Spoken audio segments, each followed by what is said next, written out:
Let's catch up now with Liberal Senator Dave Sharma, live from Sydney. Good to talk to you, Dave.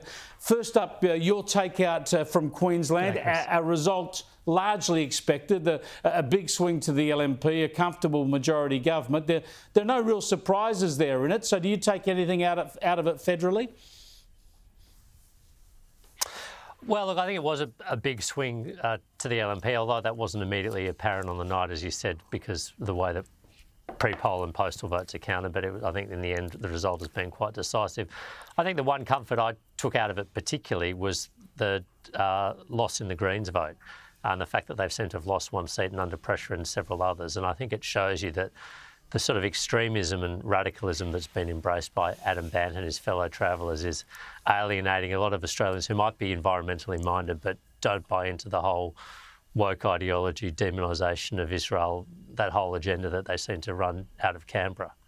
Yeah, there might be some truth in that, but my interpretation also is that when there's a compelling choice between the two major parties, you tend to see the votes for the minor parties fall away. I'm wondering whether you see that as encouraging, particularly when you see the Teals. I mean, coming up to this election, there's going to be some big policy differences between the Coalition and Labor. We're seeing that already. And the more you have that focus, a real contest between Albanese and Dutton, then maybe you're hoping that some of the Teal vote will fall aside and you might be able to reclaim some of those seats.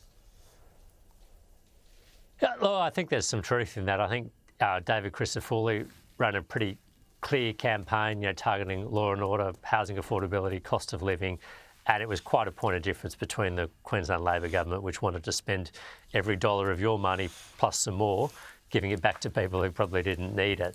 It was a big difference between a fiscally disciplined, law and order focused government and an economically profligate, ill-disciplined government. And I think, the fact that we're seeing reports that crazily, some of the Murray Ward and other senior Labor ministers are suggesting that Albanese should echo Stephen Miles's policies of, giveaways to everyone and no one left behind, is madness. Well, good luck to them if they want to go down that path. Yeah, it's a different ballgame, state politics, and I think that might have counted against Stephen Miles, some of that in the end.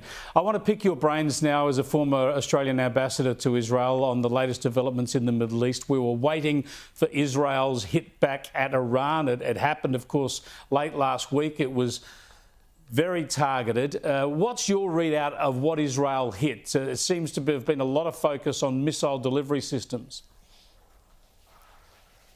Well, look, I think they've taken out the entirety of Iran's advanced aircraft and missile defence systems, the S-300 system, which they bought from Russia. They had 4 batteries. Israel disabled one in its strike several months ago. It seems to have taken out the other 3. It's also taken out air defence sites around major petrochemical facilities, ballistic missile production facilities, energy facilities.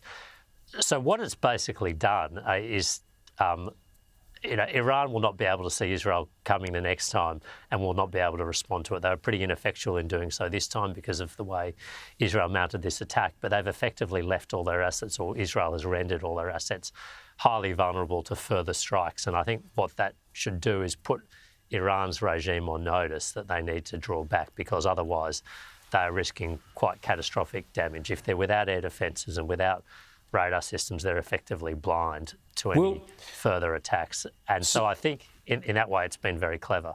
But do you think that Iran will try and hit back at Israel now, or this could be a lull we're seeing here? Are we likely to see them pull back the rein on Hezbollah?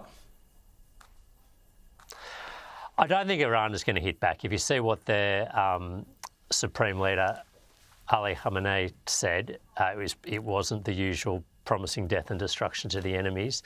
Iranian state media was trying to sort of show that, it was business as usual, life as normal, trying to downplay the severity of these attacks. And the fact that, 4 Iranian servicemen were killed, but there were no civilian casualties that I'm aware of, lessens that need to respond. And I think Iran will now know that Israel has raised the stakes. They've crossed a Rubicon here effectively. They've directly targeted Iran and owned that targeting in the past. They've usually done it through clandestine means or not owning the operation. And I think they've seen that Israel will be willing to do this again. So I expect we'll see Iran pull back from the brink. Whether that extends, though, to Hezbollah and Hamas, that's a different question. I'm not sure that will necessarily translate. We shall see. Thanks so much for joining us, Dave. Appreciate it. Dave Sharma, the Liberal Senator for New South Wales and former Australian ambassador to Israel.